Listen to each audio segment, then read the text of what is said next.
C'est l'heure du sonneur. Pardon. Et la nouvelle est tombée hier dans la matinée par le biais de la ministre de la Culture, Bertrand Blier, donc, qui est mort, le réalisateur fils de l'iconique Bernard Blier, s'est éteint à 85 ans, chez lui, entouré de sa famille. Et on retiendra bien sûr de lui plusieurs films cultes et maintes fois récompensés, dont Tenue de soirée, Trop belle pour toi, Prépare vos mouchoirs, Buffet froid, Calmos et le fameux Les Valseuses, qui a permis de quand même lancer la carrière d'un certain Gérard Depardieu. Dialoguiste hors pair, volontiers provocateur, qui envoyait valser autant l'ordre de la société pompidolienne que la vague progressiste des années 70. Il était l'un des derniers monstres sacrés du cinéma, bien que sa notoriété ait un petit peu diminué à partir des années 80. Alors ce matin, Toxin a souhaité lui rendre hommage pour faire vivre encore un peu cette culture française qu'on aimerait bien évidemment voir renaître un jour. Et pour cela, nous recevons François-Xavier Consoli. Bonjour à vous. Bonjour, est-ce que vous m'entendez? Et oui, on vous entend très bien. Merci, bienvenue Ah bah sur c'est parfait alors. Toxin. Vous êtes, je le rappelle, journaliste, collaborateur à Livre Arbitre et Éléments, auteur de La République contre la France ou encore Les Aventuriers de la vie aux éditions du Verbe Haut. Avant de vous donner la parole, et Valentin Schirmer. Bonjour Valentin Schirmer. Bonjour Clémence. Merci d'être avec nous. Pourquoi Valentin Schirmer? Parce que vous savez que Valentin Schirmer, tous les jours, en dehors évidemment des moments où il passe à l'antenne avec nous, eh bien, il nous fait des citations, des scènes, des mises en scène. Et il faut dire que Calmos, Les Valseuses, fait partie de son répertoire classique, on va dire. Donc, il était normal aujourd'hui de l'inviter pour faire revivre un petit peu Bertrand Blier parmi nous. Et aussi vous dire que malheureusement, on ne pourra pas passer d'extrait. On a tenté, mais YouTube ne nous le permet pas, puisqu'elle a ses propres règles du jeu sur le droit de publication. C'est Valentin qui va devoir le faire alors. Voilà, exactement. On peut jouer Valentin, en vous voulez direct. faire une imitation peut-être? Mais Oui. on invite les auditeurs à se rendre, notamment, il y a une scène qui est très connue dans le film Calmos avec Jean-Pierre Mariel et Jean Rochefort, où ils agressent littéralement une femme dans la rue qui leur demande simplement son chemin. Et c'est très très très drôle. Et effectivement, c'est complètement intemporel, complètement antinomique avec la morale d'aujourd'hui. Oui. Et d'ailleurs, les valseuses pourraient être attaquées aujourd'hui à peu près sur toutes les scènes du film. Et Gérard Depardieu, je trouve, ça a lancé sa carrière et finalement ça résume bien ce qu'il est, le personnage qu'il est aujourd'hui. Alors peut-être pour commencer, François-Xavier Consoli, quelle est, vous, votre première image, votre portrait de Bertrand Blier? Alors la première image cinématographique, je dirais, de Oui, Bertrand Blier, pour moi, c'est Les Valseuses. bah oui. Puisque vous me posez la question, je vais raconter l'anecdote un petit peu personnelle. J'ai eu un père qui n'était pas très éducateur et qui m'a offert, alors que j'étais très jeune, j'étais au collège, un DVD. C'était un de mes premiers, c'était Les Valseuses. Ah oui, Évidemment, c'est pas du tout un film à montrer aux enfants. bah oui. Mais bon, voilà, il l'a fait quand même. Et c'est ce premier plan avec ces deux voyous, parce que ce sont deux voyous, deux canailles, deux gredins que sont Depardieu et Devers ensemble. Donc c'est Depardieu qui est dans le caddie et Devers qui le pousse. Et dès le premier plan, il y a quelque chose, je sais pas, il y a eu un truc avec ces deux gars-là. On sent, il y a un vent il y a un vent de liberté. Bon, après, on a compris, le film s'inscrit dans le contexte post-68 art, on fait tout péter, on fait tout exploser. Mais, en y réfléchissant, c'est amusant d'ailleurs parce que, voilà, c'est comme disait l'expression hasard ou réalité scientifique, j'ai revu le film dimanche. Alors évidemment, à ce moment-là, Bertrand Blier n'était pas mort. Oui. Et hem, il y a quelque chose d'assez amusant, c'est que ce film qu'on dit très anticonformiste, qui fait péter les codes et cetera, et très gauchiste aussi, c'est beaucoup de gens, on va dire plutôt de droite le voient comme ça. À mon avis, on ratait quelque chose parce que précisément, je ne crois pas, même si on est bien d'accord, ça s'inscrit dans un cadre politique, et un déroulé politique si on veut, mais c'est pas du tout un film politique, en fait. Il y a pas de revendication politique, on a affaire à 2 nanars, 2 paumés, 2 marginaux et c'est un film sur la marginalité Oui. et c'est en ça, peut-être que le film est très années 70, c'est même pas un film révolutionnaire, c'est un film où on voit 2 marginaux, 2 paumés qui essayent, en fait, de se donner un destin, mais ils n'en auront pas puisque de toute façon, d'ailleurs c'est un film à fin ouverte, on ne sait pas vraiment comment ça se termine et Blier disait lui-même: «Ça sera au spectateur de déterminer comment il voit, la chose». Mais oui, effectivement, je suis très surpris quand on me dit que ce film est politique. Il ne l'est pas du tout. Par contre, c'est un film de marginaux, c'est un road movie d'ailleurs, un road movie Bah français. oui, C'est oui, assez oui. étonnant. Parce que, un film sur la route en France, on n'a pas, même si Valentin va me contredire, mais lui c'est en vélo donc c'est différent. Mais un film sur la route en France, ça n'a pas lieu d'être. On a un petit pays, on a un petit territoire. Aux États-Unis, oui, parce que c'est un territoire immense, mais ici, c'est pas pareil. En tout cas, oui, c'est un road movie et surtout, c'est un film de paumé, c'est un film sur les marginaux. Et ça va suivre toute la carrière, puisque ça sera un des thèmes principaux de la filmographie de Blier, quoi. Oui, Valentin Schermer. Ouais, c'est drôle, François-Xavier disait qu'il avait vu Les Valseuses dimanche. Moi, j'ai revu Buffet froid par hasard aussi samedi soir. Ah bon, mais c'est Voilà, c'est incroyable. incroyable. Les Enfin, grands plus esprits. exactement, j'ai essayé de le faire voir à ma copine, c'était pas un grand succès. Mais en tout cas, moi, enfin, j'ai été marqué par Les Valseuses, évidemment, plus par Calmos. Et c'est là que c'est politiquement un petit peu intéressant, même si on essaye d'éviter quand même de politiser trop l'art quand il n'a pas lieu d'être, parce que je trouve toujours que c'est un petit peu dommage et un petit peu réducteur. Mais dans Calmos, il y a aussi une forme de nihilisme dans le traitement des rapports hommes-femmes, avec cette aussi société 68 où les femmes deviennent finalement des hommes. Et en fait, il y a une inversion totale des rôles, avec à la fin aussi des femmes qui deviennent, qui ont des habits militaires, les hommes qui sont traqués, les hommes qui n'en peuvent plus des femmes. Et je trouve aussi que Bertrand Blier s'est joué sur cette dualité.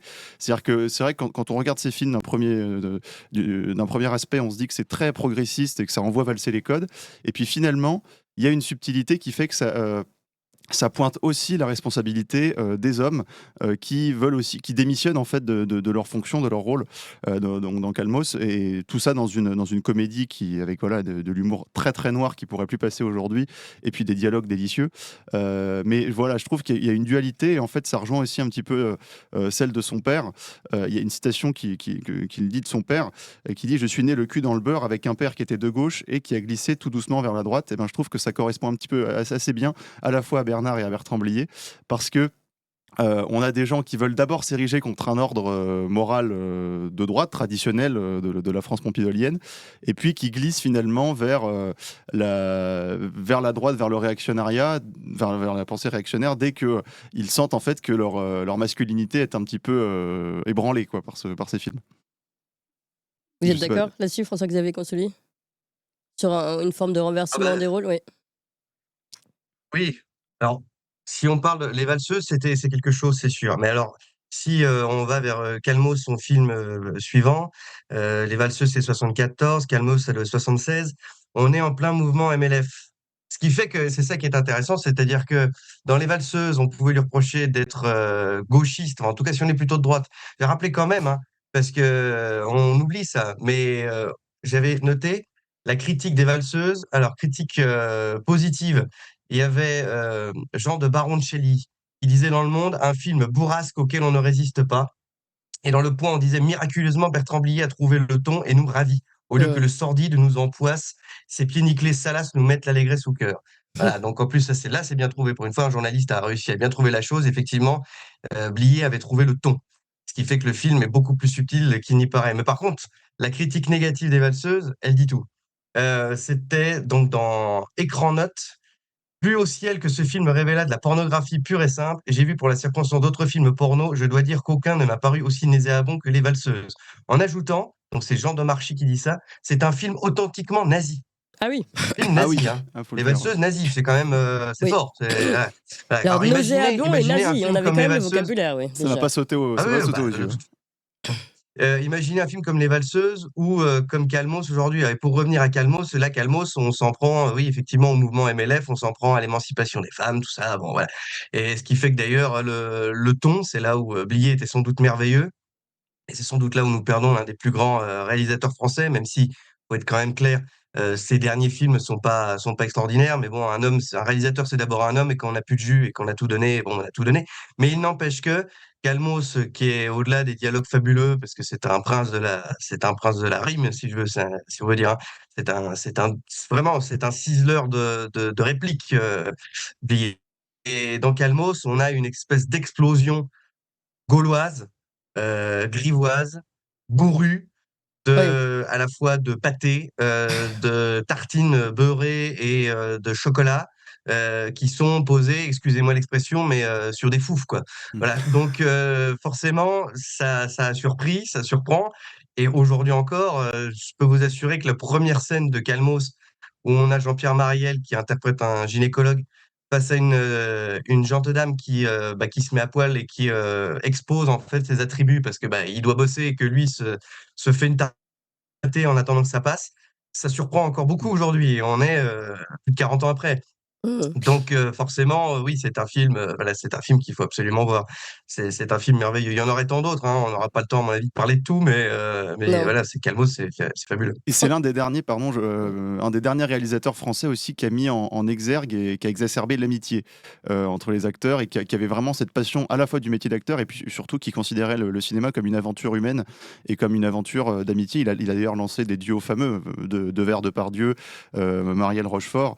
Donc en fait, c'est un des derniers qui était d'ailleurs qui était très intégré dans le monde du cinéma parce que de par son père et qui donc avait cette passion à la fois pour le cinéma, mais aussi pour l'aventure humaine qui en découlait. Donc ça, je pense que c'est très important aujourd'hui de le remettre aussi au goût du jour, à l'heure où on a un cinéma qui est un petit peu plus vacillant. D'avoir cette idée d'aventure humaine, de groupe, de gauloiserie dans le monde du cinéma et dans l'art.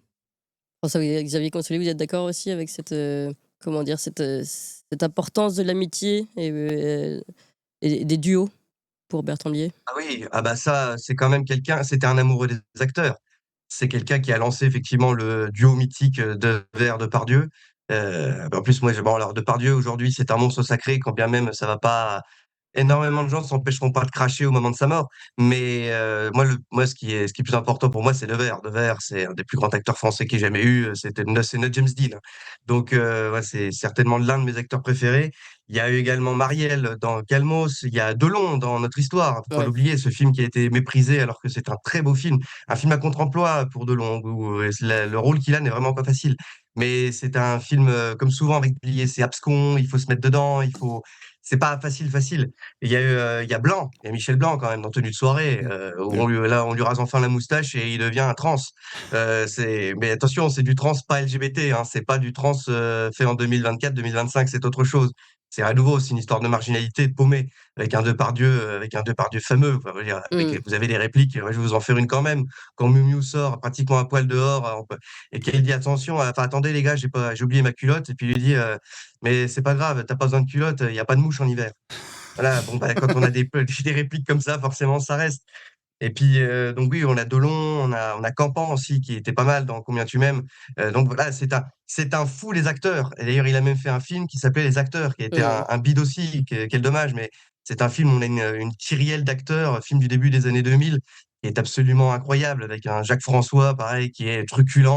On a Delon qui revient un peu crépusculaire, où il parle des morts, évidemment, parce que c'est Delon.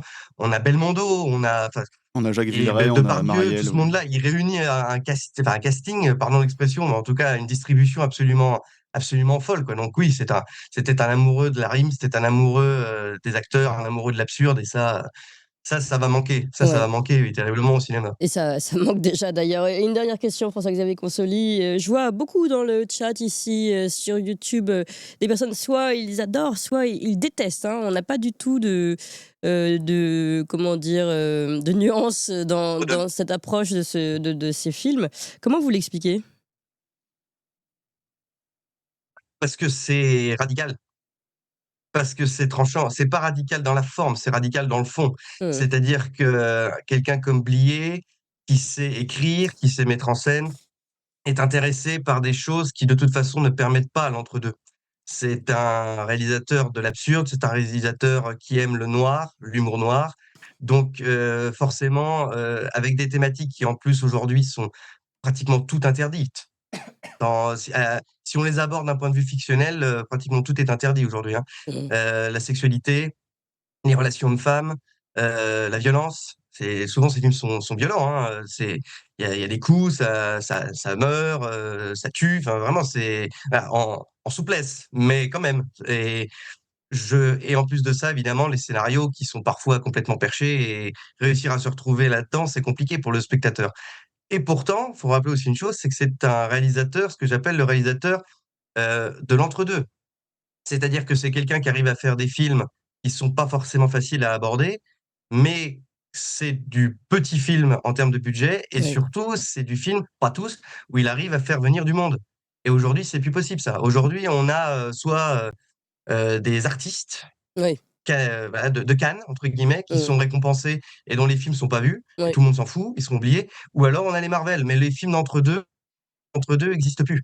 Ah, des mecs comme Blier, et puis des mecs, je sais pas, comme Alain Gessua, etc., ce genre de gars n'existent plus aujourd'hui. Donc oui, je peux comprendre qu'on n'aime pas parce que c'est compliqué. Et de l'autre côté, on a aussi les aficionados, comme Valentin et moi. Par contre, c'est jackpot, quoi. Allez, merci beaucoup François-Xavier Consoli, Un dernier mot, collaborateur. on Oui, a, oui. on a avec François-Xavier une soirée importante vendredi soir pour le prochain numéro de lancement de Livre Arbitre, où nos 2 livres, c'est pas du tout un hasard, sont mentionnés. C'est un numéro qui parlera de l'aventure, puisque François-Xavier a écrit Les Aventuriers de la vie et moi le plus beau pays du monde. Et donc ce sera vendredi soir à 19h au Café Régalia dans le 15e arrondissement de Paris. Le Café Régalia au Pour la revue 15e Livre Arbitre, arrondissement de venez Paris. nombreux, une excellente revue littéraire, la meilleure revue littéraire de France, il faut le dire. Donc voilà. C'est bien noté, Livre Arbitre, et vous travaillez également à Éléments, et votre livre Les Aventuriers de la vie aux éditions du Verbe Haut.